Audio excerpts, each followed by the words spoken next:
Welcome to channel 7 Tamil. நான் உங்கள் இருமதி பந்தலராஜா.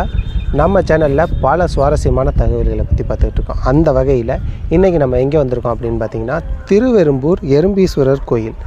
இந்த திருவெறும்பூர் எறும்பீஸ்வரர் கோயில் எங்கே இருக்குது அப்படின்னு பார்த்திங்கன்னா, திருச்சி மாவட்டத்தில் இருக்குது. திருச்சியிலேருந்து தஞ்சாவூர் போகிற தேசிய நெடுஞ்சாலையில் ஒரு 13 கிலோமீட்டர், திருச்சியிலேருந்து ஒரு 13 கிலோமீட்டர் தொலைவில் அமைஞ்சிருக்கு இந்த திருவெறும்பூர் அப்படின்றது ஊர்.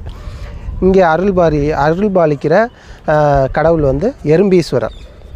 இது மலைக்கோயில் அப்படின்னு சொல்லுவாங்க இந்த ஏரியா மக்கள் எல்லாம். இந்த கோயில் வந்து தேவாரம் பாடப்பெற்ற திருத்தலங்களில் ஒன்று அப்படின்னே சொல்லலாம். அது மட்டும் கிடையாதுங்க, இது வந்து கிட்டத்தட்ட வந்து ஒரு செங்கற்கல்லால் கட்டப்பட்ட ஒரு கோயில்.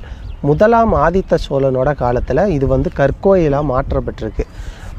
இந்த கோயிலோட தல வரலாறு அப்படின்னு நீங்கள் பார்த்தீங்கன்னா வச்சுங்களேன், தாரகாசுரன் அப்படின்ற ஒரு அரக்கன் வந்து என்ன பண்ணுறான், தேவர்களையும் முனிவர்களையும் வந்து ரொம்ப பாடாப்படுத்திக்கிட்டு இருக்கான். அவன்கிட்ட இருந்து தப்பிக்கணும், அப்போ ஈசனை தரிசித்து உதவி கேட்கலாம் அப்படின்னு வரும்போது நாரதர் என்ன சொல்கிறாரு, இங்கே வந்து திருவெறும்பூர் போங்க, அங்கே வந்து ஈஸ்வரன் இருப்பார், அவரை நீங்கள் பார்த்து அவரை தரிசிச்சிங்கன்னா உங்களுடைய ப்ராப்ளம் எல்லாம் சால்வ் ஆயிரும் அப்படின்னு சொல்லி அனுப்புகிறார்.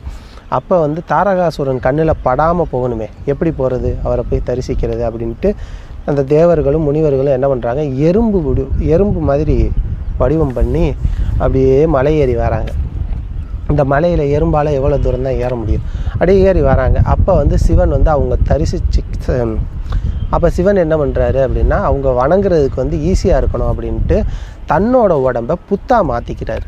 புத்தாக மாற்றினோடனே எறும்பெல்லாம் அந்த புத்து மேலே வந்து ஏறி வராங்க. ஏறி வர்றதுனால ஒரு பக்கம் இந்த சிவன் கோயிலில் இருக்க கருவறையில் இருக்க அந்த சிவலிங்கம் ஒரு பக்கம் கழுத்து சாஞ்சாப்பிலே இருக்கும், சிவலிங்கமே சாஞ்சாப்பில் இருக்கும். என்ன காரணம்னா, எறும்பு ஊறி வந்ததுனால அந்த சாஞ்சிருக்கு அப்படின்னு சொல்கிறாங்க. இதனால தான் இந்த ஈஸ்வரனுக்கு வந்து எறும்பீஸ்வரர் அப்படின்ற பேரும் வந்திருக்கு. இந்த ஊருக்கு திருவெறும்பூர் அப்படின்ற பேர் வந்த காரணமும் இதுதான். இப்போ நம்ம வந்து இந்த கோயிலோட தல வரலாறு அப்படின்றத பார்த்தோம். இந்த கோயிலுக்கு வந்து வரலாறு அப்படின்னு நம்ம பார்க்கும்போது என்ன அப்படின்னா, 1752களில் வந்து இந்த இடம், இந்த மலைக்கோயில் இருக்கு இல்லையா, இது வந்து பிரெஞ்சுக்காரர்களுக்கும் இங்கிலாந்து படைக்கும் போர் நடக்கும்போது இது வந்து இந்த மலை வந்து போர்த்தலமாக இருந்திருக்கு, அவங்களுக்கு போர்த்தலமாக இருந்திருக்கு. இந்த மலையிலிருந்து திருச்சி மலைக்கோட்டைக்கும் தஞ்சாவூர் பெரிய கோயிலுக்கும் ஒரு சுரங்கப்பாதை இருக்குது அப்படின்ட்டு சொல்கிறாங்க. அது மட்டும் இல்லை, இந்த கோயிலுக்கு வந்து முதலாம் ஆதித்த சோழன், அப்புறம் வந்து கண்டாராதித்த சோழன், அப்புறம் வந்து சுந்தர சோழன், முதலாம் ராஜராஜ சோழன், இப்படி நிறைய சோழர்கள் வந்து இந்த கோயிலுக்கு திருப்பணிகள் செஞ்சுருக்காங்க அப்படின்றது ஒரு வரலாற்று சிறப்பு அப்படின்னே சொல்லலாம். முக்கியமாக இது திருநாவுக்கரசரால் பாடப்பெற்ற ஒரு தலம் அப்படின்னே சொல்லலாம். இந்த கோயில் நம்ம சொன்னோம் இல்லையா, எறும்பு வந்து தரிசிக்கிறதுக்காக ஈசன் வந்து புத்து வடிவில் இருந்தாருன்ட்டு. இந்த கோயிலோட கருவறையில் இருக்க சிவலிங்கமுமே மண் புத்தாலான சிவலிங்கம் தான். இது மாதிரி வேறு எங்கேயுமே நீங்கள் பார்த்துருக்க முடியாது. பொதுவாக சிவலிங்கம் வந்து கல்லால் செஞ்சுருப்பாங்க, ஆனால் இங்கே இருக்க சிவலிங்கம் வந்து மண் புத்தாலான ஒரு சிவலிங்கம். அதனால் இதுக்கு நேரடியாக பால் அபிஷேகம் எதுவுமே பண்ண மாட்டாங்க. என்ன பண்ணுவாங்க அப்படின்னு பார்த்தா, அந்த சிவலிங்கம் வடிவில் ஒரு கவசம் வச்சு அந்த கவசத்துக்கு தான் இங்கே அபிஷேகம் நடக்குது. 7ஆம் நூற்றாண்டில் இந்த தலம் வந்து தேவாரம் பாடப்பெற்ற ஒரு தலம் அப்படின்னு நம்ம சொன்னோம் இல்லையா. அப்போ 7ஆம் நூற்றாண்டில் பாடப்பெற்ற தலம் அப்படின்னா, இப்போ வந்து கிட்டத்தட்ட இந்த கோயிலோட பழமை அப்படின்றது 1500 வருடம் பழமையான ஒரு கோயில் அப்படின்னே சொல்லலாம்.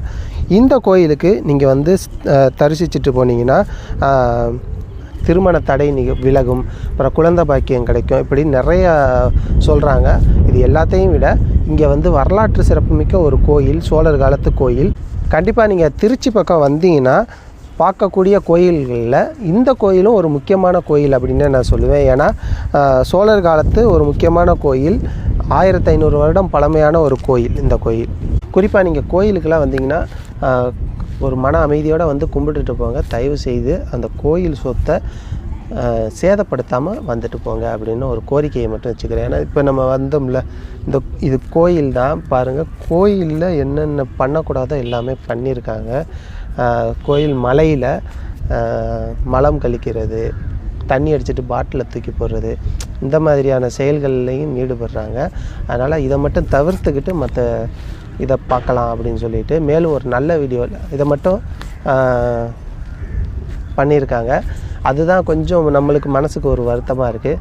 சரி, கண்டிப்பாக இந்த பக்கம் வந்தீங்கன்னா வந்து பார்த்துட்டு போங்க. மேலும் ஒரு நல்ல வீடியோவில் உங்களை வந்து சந்திக்கிறேன். அதுவரை உங்களிடமிருந்து விடைபெறுவது உங்கள் ஈர்மதி பந்தலராஜா. நன்றி, வணக்கம்.